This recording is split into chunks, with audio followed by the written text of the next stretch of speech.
하나님의 크신 은혜와 평강이 오늘도 살아가는 모든 삶의 자리마다 충만하시기를 기원합니다. 기도하겠습니다. 하나님 아버지, 오늘도 주신 하루를 겸허하게 말씀을 구하며 성령 하나님의 인도를 구하며 우리 시작하게 하시니 감사합니다. 말씀이 나를 비추며 그 빛 가운데 거하고 그 빛 가운데서 하나님을 보여주는 자로 살아갈 수 있게 인도하옵소서. 예수님의 이름으로 기도하옵나이다. 아멘. 오늘 보실 하나님의 말씀은 요한복음 10장 22절로 42절입니다. 요한복음 10장 22절로 42절 말씀을 같이 읽겠습니다. 예루살렘에 수전절이 이르니 때는 겨울이라 예수께서 성전한 솔로몬 행각에서 거니시니 유대인들이 애워싸고 이르되 당신이 언제까지나 우리 마음을 의혹하게 하려 하나이까? 그리스도이시면 밝히 말씀하소서 하니 예수께서 대답하시되 내가 너희에게 말하였으되 믿지 아니하는도다. 내가 내 아버지의 이름으로 행하는 일들이 나를 증거하는 것이거늘 너희가 내 양이 아니므로 믿지 아니하는도다. 내 양은 내 음성을 들으며 나는 그들을 알며 그들은 나를 따르느니라.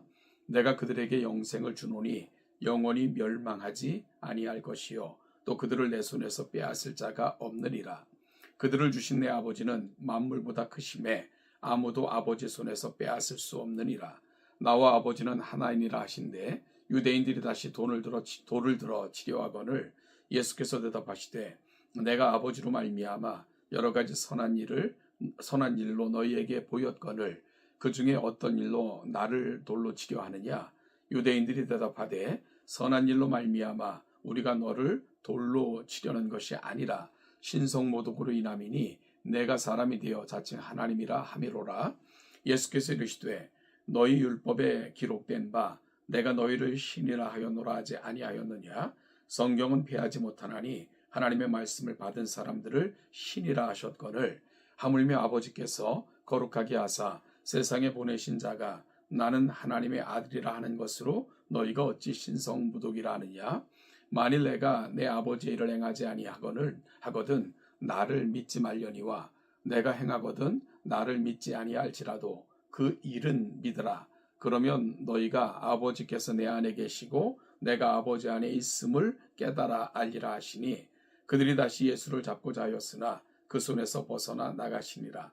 다시 요단강 저편 요한이 처음으로 세례 베풀던 곳에 가사 거기 거하시니 많은 사람이 왔다가 말하되 요한은 아무 표적도 행하지 아니하였으나 요한이 이 사람을 가리켜 말한 것은 다 참이라 하더라. 그리하여 거기서 많은 사람이 예수를 믿으니라. 아멘. 오늘 본문은 수전절을 배경으로 시작합니다. 수전절은 무너졌던 성전을 회복한 감격스러운 절기입니다. 예루살렘 전체가 기쁨의 불빛으로 가득했습니다. 그러나 사도 요한은 본문 22절 끝에 매우 짧지만 의미심장한 한 문장을 덧붙입니다. 때는 겨울이라. 거리에는 축제의 불빛이 반짝였지만 사람들의 마음은 한겨울처럼 꽁꽁 얼어붙어 있었습니다. 참 성전이신 예수님이 눈앞에 서 계셨건만 그들은 생명의 주님을 알아보지 못했습니다. 오히려 예수님을 애워싸고 따져 묻습니다. 당신이 그리스도인지 밝히 말씀해 주시오. 예수님은 이미 수많은 기적과 말씀으로 자신이 누군가를 보여주셨습니다. 그런데도 그들은 왜 믿지 못했을까요? 예수님은 그 근본적인 이유를 26절에서 이렇게 말씀하십니다. 너희가 내 양이 아니므로 믿지 아니하는도다. 이 말씀은 우리를 매우 겸손하게 만듭니다. 우리는 흔히 내가 증거를 살펴보고 내가 결단해서 예수를 믿었다고 생각을 합니다. 믿음의 주체가 나이고 나로부터 시작되어 나로부터 진행되는 것으로 생각을 하는 거죠. 그러나 성경의 진리는 다릅니다. 우리가 믿었기 때문에 주님의 양이 된 것이 아니고 주님께서 먼저 우리를 아셨고 찾아오셨고 택하셨고 부르셨기에 비로소 우리는 주님의 음성을 듣고 믿게 된 것입니다. 구원은 나의 지혜나 선택에서 출발하지 않습니다. 구원의 출발점은 하나님의 주권적인 은혜입니다. 그렇다면 주님의 참된 양들에게는 어떤 특징이 있습니까? 27절입니다. 내 양은 내 음성을 들으며 나는 그들을 알며 그들은 나를 따르느니라. 여기에 보면 내 양은 내 음성을 듣습니다.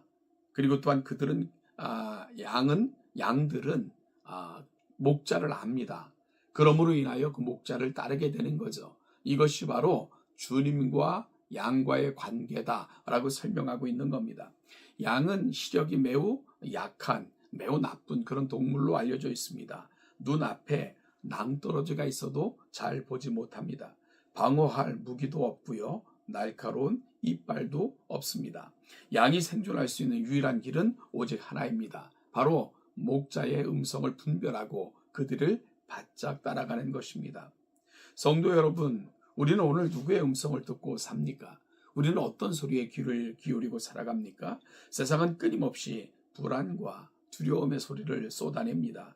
성공해야 한다고, 남들보다 앞서야 한다고, 밟고 일어서더라도 너희가 승리를 쟁취해야 된다고 소리를 칩니다. 이걸 성공이라 말하기도 합니다. 그러나 주님의 양은 세상의 소음에 귀를 닫고 선한 목자이신 예수님의 음성에 귀를 기울입니다. 주님의 말씀에 순종하며 하루하루 주님을 따라가는 사람, 그 사람이 바로 참된 주님의 양입니다. 주님은 당신의 음성을 듣고 따르는 양들에게 세상이 줄 수 없는 엄청난 약속을 하십니다. 28절 말씀을 마음속에 새기며 다시 한번 읽겠습니다. 내가 그들에게 영생을 주노니 영원히 멸망하지 아니할 것이요 또 내 손에서 빼앗을 자가 없느니라. 여러분이 얼마나 벅차고 가슴 떨리는 선언입니까? 주님이 주시는 생명은 유효기간이 있는 생명이 아닙니다. 조건부 생명도 아닙니다. 영원히 멸망하지 않는 영생입니다. 살다 보면 우리는 수없이 넘어집니다. 내 믿음이 연약해져서 구원받을 자격조차 없다고 느껴질 때가 종종 있습니다. 질병과 경제적 어려움이 우리를 덮칠 때면 하나님이 나를 버리신 것은 아닐까 의심하기도 합니다. 하지만 주님은 단호하게 말씀하십니다. 내 손에서 빼앗을 자가 없느니라. 여러분, 여기서 끝이 아닙니다. 29절을 보십시오. 그들을 주신 내 아버지는 만물보다 크심에 아무도 아버지 손에서 빼앗을 수 없느니라. 이중의 보호입니다. 안으로는 선한 목자이신 예수님의 손이 우리를 꽉 잡고 계십니다. 밖으로는 만물보다 크신 창조주 하나님의 그 거룩한 손이 우리를 덮어 보호하고 계십니다. 이 우주에 아버지와 아들의 손을 펴고 우리를 훔쳐갈 수 있는 존재는 아무도 없습니다. 우리의 구원이 흔들리지 않는 이유는 우리의 믿음이 대단해서가 아닙니다. 우리의 결심이 너무너무 단호하기 때문이 아닙니다. 우리를 붙잡고 계신 그 손이 전능하시기 때문입니다. 에스겔 34장에서 하나님은 흩어지고 상처 입은 양떼를 친히 찾고 싸매어 주시겠다고 약속하셨습니다. 예수님은 바로 그 약속을 성취하러 오신 하나님 자신입니다. 30절 말씀에서 계속 주님은 이렇게 말씀하신 겁니다. 나와 아버지는 하나이니라. 예수님의 이 선언은 그분이 곧 우리를 구원하실 전능하신 하나님이심을 전적으로 보여주고 있는 것입니다. 물론 이 말로 말미암아 예수님은 이후 십자가로 가기까지 모진 고난의 길을 걸어가실 수밖에 없었고, 주님을 향한 그들의 노골적 핍박은 점점 더 강하여졌고, 결국은 이 땅에 오신 하나님 예수님을 십자가에 내어줄 수밖에 없었지만, 그럼에도 불구하고 오늘 하나님께서는 이 세상을 포기하지 않으시고 친히 이 땅에 오셔서 에스겔 선지자로 하신 약속을 친히 성취하신 것, 오늘 본문이 가는 자리는 그렇게 가슴 벅찬 자리가 되는 것입니다. 사랑하는 성도 여러분, 혹시 우리도 영적인 겨울을 지나고 있지는 않습니까? 삶의 매서운 추위 속에서 두려워하고 있지는 않습니까? 그렇다면 오늘 선한 목자 되신 예수님을 바라보십시오. 이 세상은 모든 것이 불안합니다. 나라가 나라를, 민족이 민족을, 사람이 사람을 더불어 일어나서 치고 받고 싸우며 죽음으로 몰아가는 그런 세상입니다. 여러분, 그럼에도 불구하고 우리가 항구적 평안과 안전을 이야기할 수 있는 것은 주님의 손이, 온 우주 만물을 지으신 창조주 하나님이 우리를 그리고 세상을 붙들고 계시기 때문입니다. 주님은 이 땅에 친히 약속대로 오셔서 자신의 양을 위에서 십자가에 피 흘려 죽기까지 사랑하셨습니다. 극도로 값싸게 얻은 양을 주님은 결코 포기할 수 없는 거죠.